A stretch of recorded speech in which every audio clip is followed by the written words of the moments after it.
So the concept of oversaturation when it comes to CSGO events, whether it be online or on LAN, has been something that's been discussed for quite some time, though it did kind of die down a bit for a while there. However, it recently came back up after the last major at ESL1 Cologne, where a bunch of people were making these comments on social media about how they felt this event was a little bit more boring or it didn't seem as significant, and there was a decrease in viewership. And so when all these things kind of happened, the idea of oversaturation came back up. Now, first of all, before I really get into this topic, I'll first say that the decline in viewership of the grand finals of ESL1 Cologne in comparison to the past major, there's several factors involved there, right? You know, time zones come into play. Some of the recent drama that we've had in the CSGO scene that might put a sour taste in some people's mouths certainly could have had an impact. The teams that were participating in the grand final, you know, and their fan base size and things like that could have also played a role. You know, there's several things that could have come into play that could have decreased viewership for sure, besides just the idea of oversaturation. The oversaturation and, you know, oversaturation maybe tampering the prestige of the major since there's so many other things going on right around it. Certainly, I'm sure it did have an effect, but you have to understand that there probably are other factors involved in that. And with so many variables in play, it's really hard to pinpoint what the root cause was or what had the biggest impact on those numbers. And I would also stress that just because you saw that decrease in numbers does not mean that the game is dead and it's doomsday. Only time will tell, you know, how CSGO fluctuates from this point forward, since there's also some other things in play now, such as skins gambling, you know, going downhill with Valve's latest announcement and Twitch's, you know, reinforcement of that with their own terms of service. And that's a topic for a different video or something like that. There's already a lot of content about that, so I won't get into that, but that'll obviously play an effect in CSGO's future as well, not just oversaturation and the interest in the game, or the interest in the game will be affected by a bunch of other things coming up. So want to put that one out there first. Second of all, I do want to point out that I am by no means some type of expert on economics or marketing or, you know, how tournaments should be run or organized. I am merely approaching this topic as someone who has worked in the industry as a commentator and as a writer and as an analyst and all these other different hats that I've kind of put on over the course of my time spent in CSGO, and as well as just a viewer who enjoys watching the game. You know, even if I'm not doing work, I obviously like to tune in and watch games, and it is a source of entertainment for me just as much as it is any other viewer or member of the community that's out there. And so that's just kind of the perspective I'm approaching it from. So maybe I do have a little bit more insight into things than just the common layperson who just kind of watches the game a little bit or more casually or something like that. But I'm certainly not, you know, one of these guys who runs events or who works in, you know, a field that might have a little bit more, you know, knowledge about things than I would. So want to put that out there as well. So to first kind of approach this idea of oversaturation, I would say that oversaturation is probably almost natural in the idea of an open circuit, at least at the beginning, until you kind of see the survival of the fittest process take place. So what I mean by this is there's always been this debate, you know, about whether or not the open circuit's the right way to go, or whether or not some type of closed circuit that includes some type of exclusivity is the certain way to go. And kind of how I've seen things develop over time is that most of the time commentators and talent, you know, people who work in the industry from that side of things, as well as a lot of people who view the game, a lot of just people out there in the community from the CSGO subreddit or that play matchmaking that just enjoy the game as a fan of the game and a fan of, you know, the competition, seem to always side more on the open circuit side of things. And even some tournament organizers probably also side with this as well. Whereas there have been other tournament organizers and other groups of people I could probably lop into this that have favored either, you know, some type of exclusivity around one organization, or at least some type of exclusivity that maybe revolves around a couple different organizations. And so there's always been that kind of debate about the pros and cons of which one would be better. And yeah, I guess the majority of support is for an open circuit, which myself is included in that camp. I'll just go ahead and put that one out there. But I think, so one of the pros of the closed circuit, I guess, would be limiting oversaturation, I guess you could say, though it does bring a lot of cons with it as well, and a lot of people seem to be against it. So I would say with an open circuit, while there are a lot of positives about an open circuit, like competition between organizations, which would hopefully increase production value, increase competitive integrity, and increase the quality of tournaments just across the board, because you have that competition there, everyone trying to improve things and move their way up the ladder and top their other people. Like, that competition's great. Also, an open circuit provides multiple outlets for teams and players to compete, which can sometimes help out, teams trying to break into the pro scene. It also provides more work for writers and commentators and analysts and different people that work in the industry, as well as the people who help set up these tournaments and run these tournaments, and even all the way down to people who build the stages at LANs and stuff like that. Like, the open circuit that allows for an increased number of tournaments than what would be in a closed circuit provides a lot of jobs and provides a lot of content for people to enjoy if that's what you're into and you want to be able to have regular content to grasp. But then there becomes a certain point where it becomes too much and people get burnt out, whether that be as a viewer or as a player or as talent. There's been some stuff out there about talent talking about how the traveling really wears them down and stuff like that. So getting back to my point, I feel with an open circuit, it's only natural that you would have some type of level of oversaturation at some point, because it's the game is booming, the game is growing, there's people out there with capital that would like to be involved, and so they all just kind of flood in and try to put content out there. And for a while, it was kind of fine because there didn't really seem to be too much problems. People were still able to schedule, and be able to compete in multiple leagues without too much conflict. And there wasn't too much of a problem. But then there became a point where there were so many events going on, so many people trying to do things, that people kind of started stepping on each other's toes. And you would have scheduling conflicts where teams would have to forfeit one thing to compete in the other thing, or tournaments were overlapping onto one another. So that means the viewership was being split across a bunch of different leagues and stuff, rather than it all coming together on one particular channel or something like that. And that could be considered good or bad. I guess it depends who you are. If some people don't like this product, there's another product over here, then at least there's still viewership within the game, right? If you didn't want to support this one tournament, and no matter what, even if that was the only tournament going on, you wouldn't support that. But now there's another tournament going on, you can go support that. So it still increases the viewership, I guess, overall and stuff like that. So there's certainly some pros and cons to this, right? About this idea of an open circuit.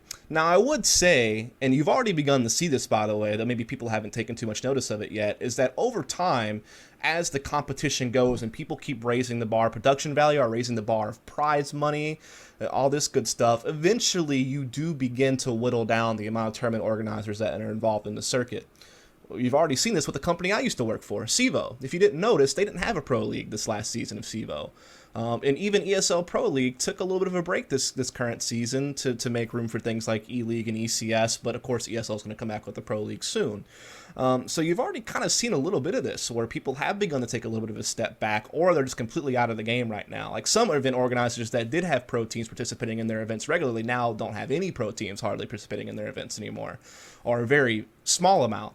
Like an event like RGN, I think, has probably lost a lot of the pro team participation that they used to have, because and same with CEVO, just can't compete with the prize money anymore, because these companies either don't have enough capital to keep up, or B, maybe they do have enough capital to keep up, but maybe they don't feel they can get the right type of ROI to make it worth the investment.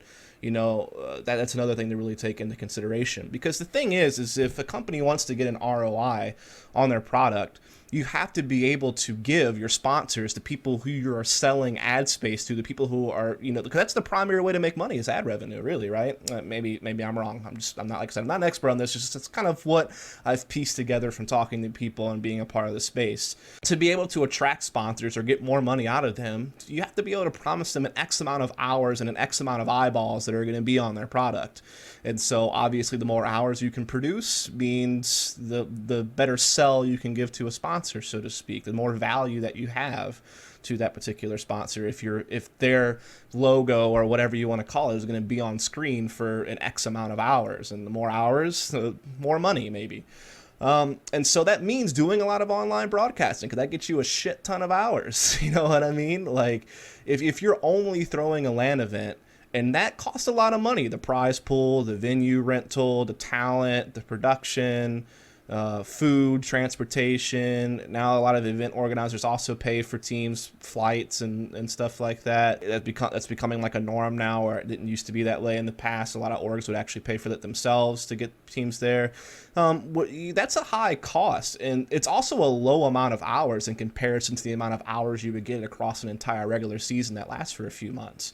And so some companies aren't able to throw a long season anymore because someone else is throwing a long season, and they offer more prize money. So, if it's like saying, well, you're a North American team. This is the scene I'm most familiar with, right? If you're a North American team, you're going to compete in ECS and you're going to compete in E-League, and you're probably going to compete in ESL Pro League because those are the 3 leagues right now that offer the most money. So if you're already playing in 3 leagues and they're scheduled over the top of each other, like I think ECS and E-League had some overlap, though they were able to work that out pretty well. But there was a time where you had ECS going on, you had ESL Pro League going on, you had CEVO Gfinity Pro League, or back in the past it was CEVO MLG Pro League going on, you had RGN throwing things, and it was just like, I think there was like qualifiers for Star Ladder or something like that going on as well for that LAN event that they were doing with like Star Series I League or whatever. That was going on there for a little while, and that was kind of being run a little bit by Faceit, I think, was a partner in that. And then before ECS, Faceit still had a pro league, which is called something else. Faceit Pro League, I think it was just called.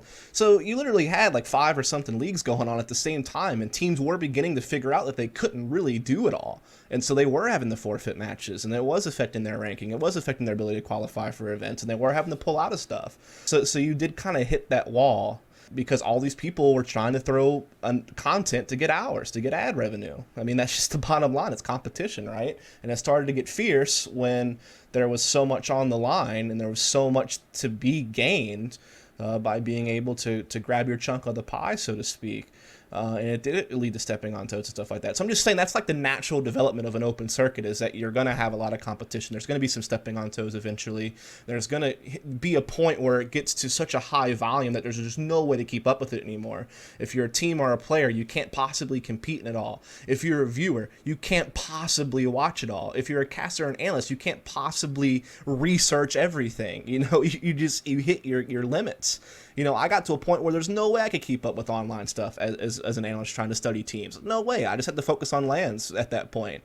Maybe a little bit of online stuff. It just becomes incredibly ridiculous. And yes, when that does happen, when you do have all of this stuff out there, it does begin to make it difficult to navigate through it and figure out what's most important and what's not, especially for someone who's more casual, who maybe doesn't follow the scene as heavily. So maybe they don't have the understanding of what event's greater than what event, and what event really is the biggest one, especially whenever you started seeing situations where there were certain tournaments that had just as much prize money as a major before the $1 million major increase took place.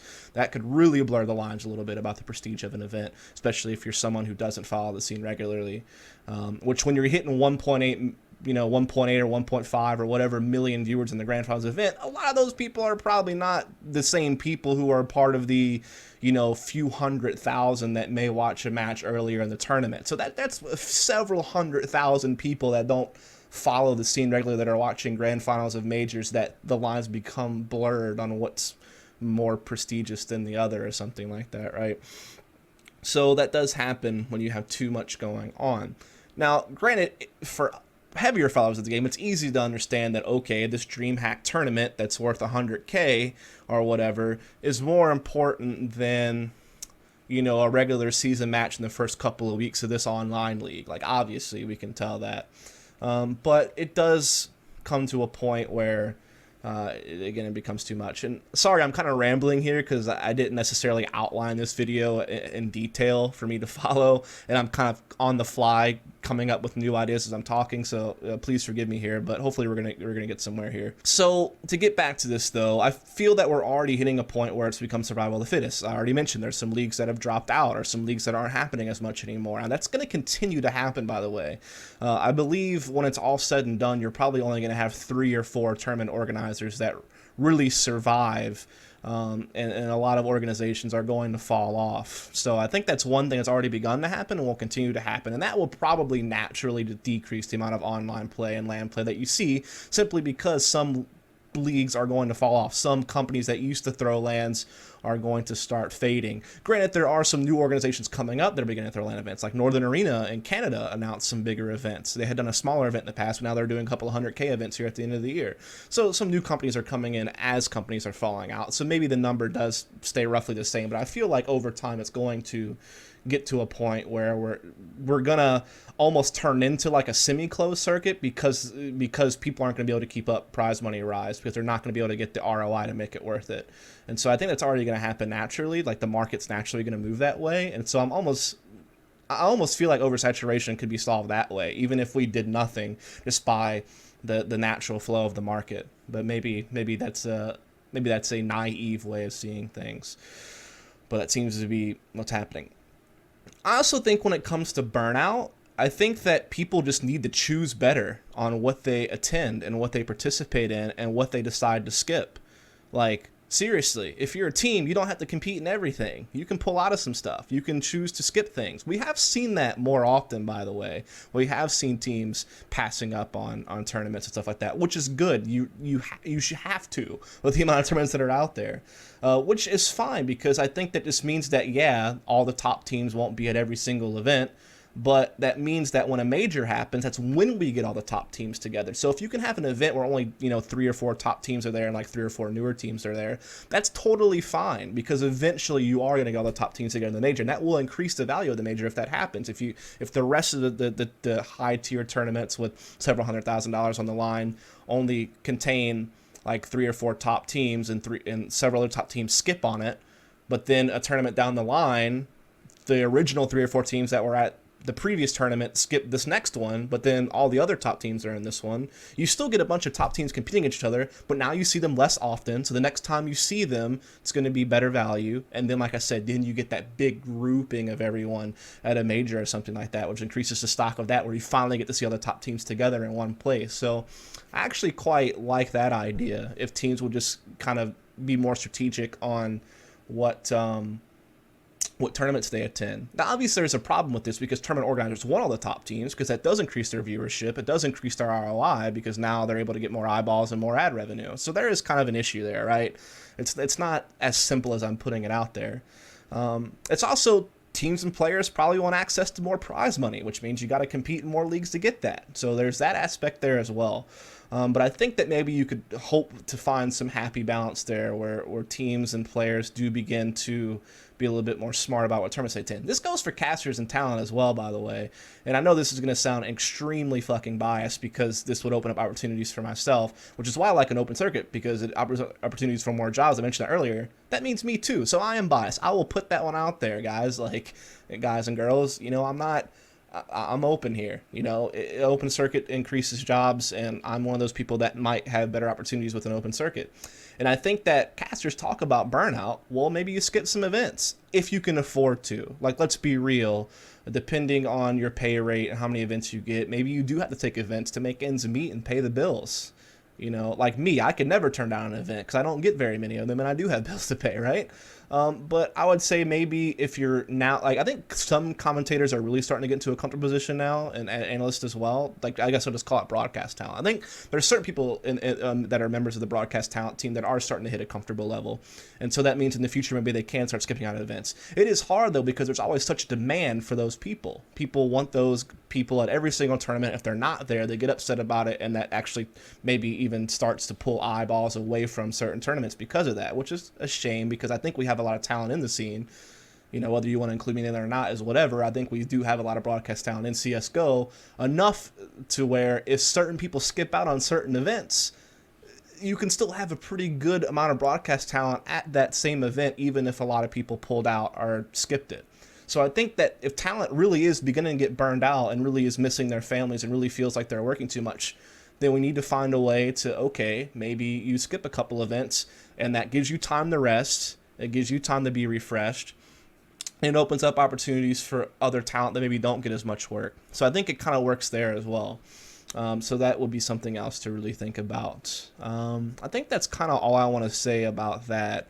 I've kind of already talked about open versus closed circuit, the natural progression of an open circuit, so how it leads to survival of the fittest, and how part of that also involves teams and stuff picking more smartly. The last thing I would say, and the last idea that I have here that I think could help the problem, is if Valve stepped it up a little bit more about controlling their game. They own the game, therefore they have the rights to allow or decline tournaments to use their game. So while I don't think they should just flex that muscle willy-nilly, and I know they're not very hands-on, so they probably wouldn't anyway, I think that if you want to protect the sanctity of majors and you want to keep their value high, I already kind of mentioned that if teams are more selective on tournaments they attend, that means all the top teams aren't at every single tournament, and they're only at a certain tournaments, and then certain top teams are at other certain tournaments. Then when they all come together at the major, that will already increase the stock of a major. But if you wanted to increase the stock of a major even more and kind of force it, I think that Valve should just say, when we throw a major, we own that entire month. No tournaments are allowed to take place during the month of a major. So if you consider that there's only 3 majors a year right now, that means you'd only block off 3 months of the year, which means the other 9 months of the year, you could still have, tournaments during that 9 months. So it wouldn't really kill the open circuit at all. It would just block off 3 months out of the 12, which, yeah, it takes away some time, but it still leaves plenty, right? So I think Valve just blocks off the whole month for a major. And what happens is it gives teams 2 weeks prior to the major to practice and prepare for the major. Then you take 1 week and you play the whole major. And then teams also get the week after the major off. So that's kind of my plan. And this builds kind of like off seasons throughout the year. Like, you don't have one big off season, but what you have is like 3 mini off seasons, because you get the 2 weeks before the major as time to practice. I guess you're not really off because you're still practicing. You're not really getting a vacation, but you could take a vacation if you wanted to the week after the major, because again, the Valve blocks off the week after the major as well. So basically you could get like 3 weeks of guaranteed vacation that way if you wanted to do it that way, unless you just wanted to practice even more. That's really up to you. And you could also tinker with this. Maybe if you're a major, you block off a month and a half and you give teams 2 weeks off before the major where nothing else can happen besides practice for the major. Then you give them the major. Then you give them 2 weeks of vacation after the major's over before events can start back up. So you could adjust that clock. But my point is you block off more time for the major rather than just the week of the major. Because we do see too many times where there's events building up to the major, and then there's events right after the major. And so it kind of takes away from the major a little bit, because there's all this shit going on before and after. There's no times for teams to focus on preparing for the major, maybe, unless they pull out of events and stuff like that. But yeah, I would just like to see a concerted effort to really block off the major from everything else. Give us some dead time before and after so we can really appreciate the major for what it is. And I believe that, in combination with the teams being more selective on what tournaments they attend, and therefore all the top teams aren't at every single event, that when you combine all this together, it would increase the value of the major. It would keep it as the pinnacle of CSGO, prize money aside, and it would give teams some break time, some time to focus on majors, and I just think overall it could help solve the oversaturation problem in a big way. So that's just some discussion about oversaturation. I'm sure there's a lot more that could be said. There's probably a lot that I'm going to forget. I'm going to kick myself when I turn this video off and I didn't mention or talk about it. But I think at the very least, I presented, a cool idea about the Valve majors, and I talked a little bit about the natural flow of the open circuit and things like that. So hopefully you enjoyed this video. If you did, follow and subscribe for more content. Thanks so much. Catch you next time.